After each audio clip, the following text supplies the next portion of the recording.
felt like a death sentence. And to understand what happened to my injury, I found researchers who had predicted this was going to happen. It causes cells to grow and divide when they should not.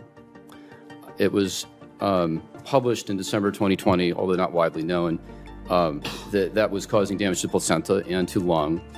So they knew all of this. They Yes. knew this. Yes. They knew this. Yes. And This yet was they knowable. lied to us. They rolled this out. Billions were made. They called it safe and effective. They mandated it. And they knew this. That is correct, Senator.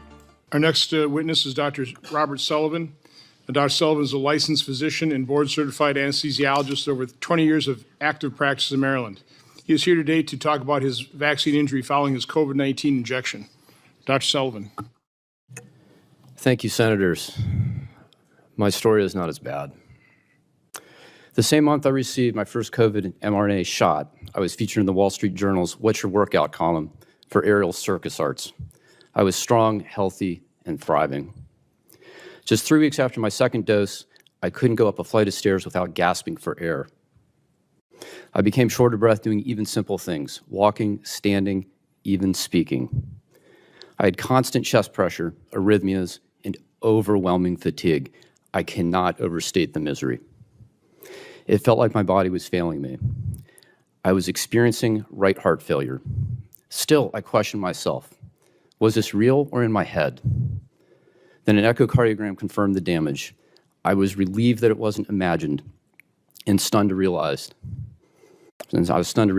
this is how I likely die. The diagnosis was pulmonary hypertension. I had damage and narrowing of the blood vessels in my lungs, restricting blood flow and straining the heart.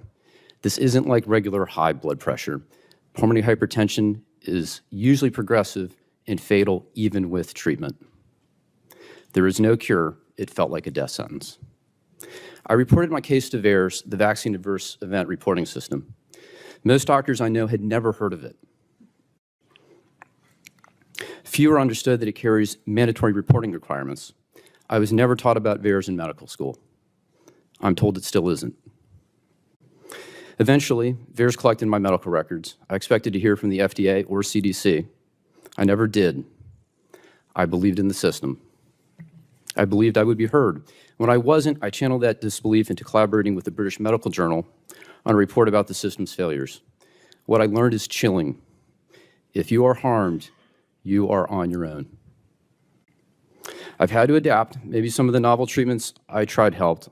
On the outside, I look fine. I returned to running, even to aerial arts. That brings me joy, but also I've lost half my lung capacity. If I can look this normal while carrying that much damage, how many others are out there suffering silently? In researching my condition, I found the Georgetown scientist who predicted my specific problem. The very same month of the vaccine rollout, he warned that spike protein exposure, whether from the virus or from the shot, could harm the blood vessels in the lungs and placenta. Spike protein itself from the SARS-1 virus, SARS-1, also caused vascular damage in animals. Hospitalized COVID patients developed pulmonary hypertension. Autopsy showed the vessel damage. Long COVID patients with persistent breathlessness have the same findings. As in my case, their symptoms improve, but the damage remains. We now know the SARS-CoV-2 spike protein can damage the lungs, heart, and brain in animals. It is toxic, irrefutably so. I know that's uncomfortable to hear. One study found athletes who got mRNA boosters saw drops in aerobic capacity equivalent to aging 5 to 10 years in just 1 week. Why is this? I now see colleagues and patients struggling with daily tasks. Many are limited by unexplained shortness of breath. Could this be a spectrum of vascular damage like what happened to me? These are urgent questions. This is not normal aging. This is not simple deconditioning. Until we study this systematically, we won't know how many have been injured by COVID or by the spike protein itself. Our medical system must honor its foundational oath, do no harm. When harm does occur, the right thing is to recognize it, acknowledge suffering, and work to relieve it while advancing research into safer therapies. Government must serve as a safeguard, restoring accountability, transparency, and public trust. And above all, every medical decision must be grounded in truly informed consent. Patients deserve and demand clear, honest information. The freedom to decide what's right for them is a right. Mandatory medicine is not medicine. Acknowledgement matters, being seen, heard, and believed. That is the first and perhaps most important step in healing. To others who have been harmed, I see you. While our injuries differ, I understand the suffering and isolation that comes when the system meant to protect you instead abandons you. I believe you. Senator Johnson and members of the committee, thank you for giving us this opportunity to start to heal. On the panel, Dr. Sullivan, outside of your testimony in terms of your own COVID injection, and I call it injection because it's not a vaccine, your own injury, can you enlighten us in terms of the attitude of most doctors when it comes to vaccines, what kind of training, what kind of information they have? And by the way, do you also find it jaw-dropping that a pediatrician would tell a mom when their baby's having seizures, oh, that's perfectly normal after vaccine? I agree that is jaw-dropping. The training for vaccines now is limited to memorizing the schedule. In the preparation for this testimony, I reviewed my historical textbooks about vaccination chapters. And Senator Blumenthal, I want to commend you for really an excellent summary as an attorney about the history of vaccines. I'm actually very enthusiastic about vaccination. Your story about the history of the deaths of smallpox, the lives saved, is convincing. I don't think, I'm not sure I follow your comment. Well, you gave a summary. So the history of vaccines. So I'm actually, it may surprise you, I'm enthusiastic about vaccination. So when we look at the history of vaccination, smallpox was so successful that it's not even on the schedule anymore. It was a success. Then followed vaccinations to bacterial toxoids. That's the DTP vaccines. And then there was vaccination to viruses, MMR. And you talk about polio. That was a great fear in my mother's time. And we know, and I haven't seen these cases. I've seen maybe 2 cases of pertussis in my career, and I read about measles. I've never seen it. I wouldn't recognize these things. So we know from experience it's successful. What we're missing, though, and this is not taught in medical school, is there's a cost to this success. There's a cost to manufacturing the medicine and the research. There's a cost to administer it. And there is the hidden cost of injuries, and we do not know what that is. It is not studied. It's not taught. Senator Johnson, does that answer your question? 나에게 집중. Waking up in spring season, find my heart in the Sort of. Okay. Sort of. Well, I want to be clear, too, and I'm not vaccine injured. By an mRNA therapeutic. And I was very careful. I was very careful in my testimony to use the word shot. So while I have, again, I'm skeptical.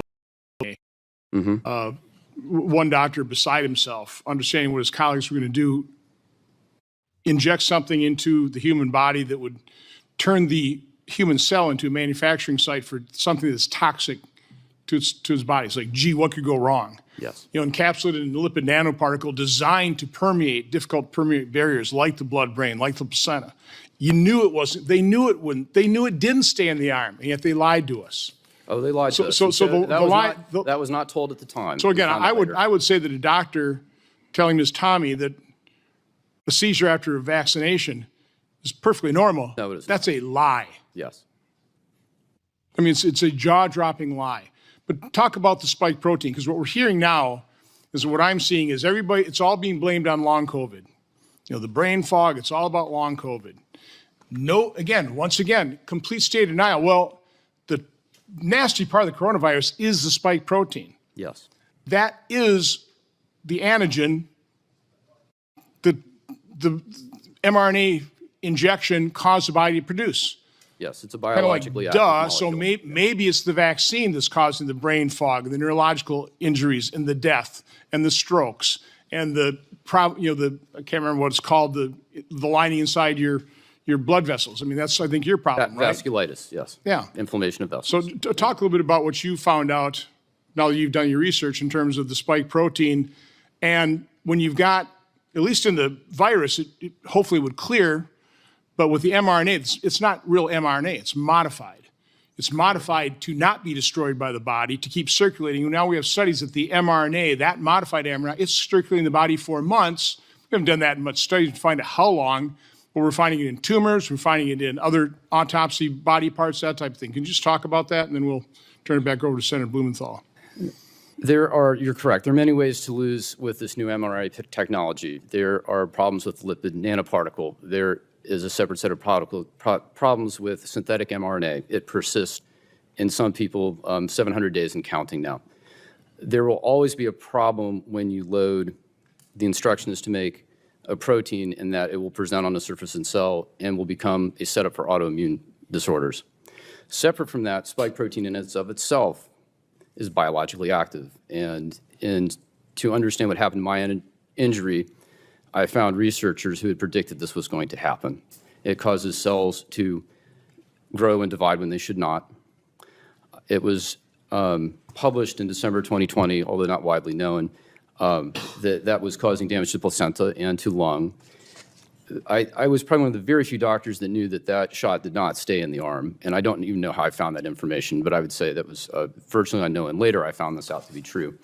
I only found out spike protein was toxic later when I met the researchers, and I asked, how did you think to research that? Because they knew in 2005 with SARS-1 that spike protein alone, without the virus, would be enough to harm an animal. Later, in the research of the original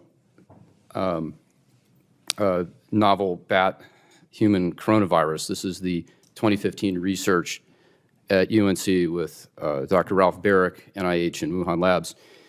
That was the gain of function research, and so they had a SARS virus that became more lethal, more transmissible. They attempted to do a vaccine for that trial. That was a traditional vaccine, not mRNA. They had vaccine-induced harm and lethality in the animals, and in the pathology slides of those animals, this is mice, you can see the same vascular lung damage that we're seeing today with SARS-2.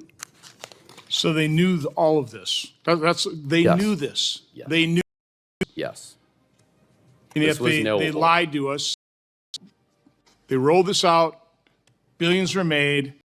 Safe and effective, they mandated it.